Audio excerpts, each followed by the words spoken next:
Rolling coverage of reaction of political parties to the decision by Parliamentary Speaker Baleka Mbete on her decision regarding allowing the motion of no confidence against President Jacob Zuma to be a secret ballot. We cross live to Parliament. Baleka Mbete is standing by.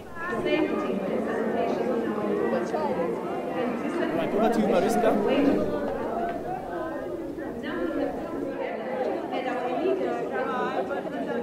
Yes, good afternoon to you. Yes, we're standing in front of the gates of Parliament where the Unite Behind protest march. We're standing in front of Parliament where the Unite Behind protest march is busy wrapping up. The organisers are busy reading a memorandum out there. I couldn't hear much, but one of the speakers earlier was the former Deputy Minister of Finance, SABC Jonas, and he was basically saying to people, after 1994, civil society dismantled and they left the running of the country to those in government. And he says maybe it's time that civil society, like they did today, like in the few months before where we saw these massive people's marches, come together again and hold those in power accountable.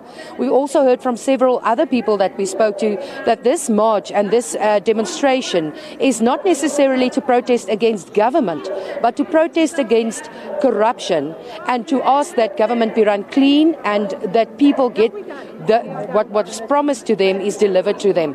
As I've said, the proceedings here are busy wrapping up. I think that number of people came close to 10,000 people. There were certainly several thousand people making their way through the CBD. Things were very, very peaceful. We saw public order police walking behind the group of people at a leisurely pace. So it was very, very peaceful, and the people gathered here to listen to various speakers.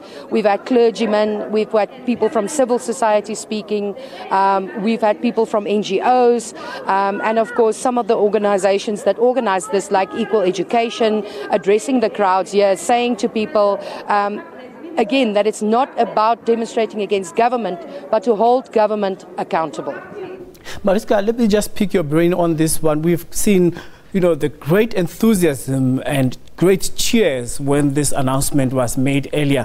But then at the back of one's mind is that this may necessarily not be a foregone conclusion that the motion of no confidence may go in anybody's favor. It may go the other way around. So the people that we have spoken to today, are they having that at the back of their minds?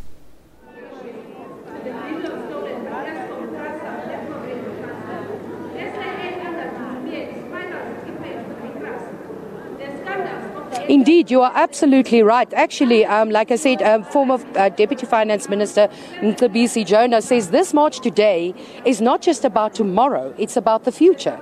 He says South Africans mustn't pin all their hopes on what's going to happen in Parliament, but he says either way what happens, civil society needs to reorganize, regroup, stand up. And again, that phrase coming in over and over again, and we heard it from old and young and people from all kinds of organizations and those who came in their private capacity.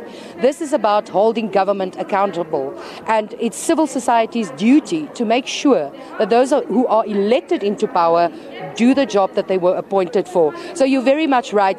There's no foregone conclusion that tomorrow's vote will determine anything either way, and that's exactly what the speakers have said here, that this is the time, and let it be the beginning of civil society standing up and saying it's time to hold those in power accountable. Right, Baleka Mbete talking to us live from Parliament and wrapping us right here on News Today. I'll be back later in the program, and back over now to Simpiwe with your round of sports.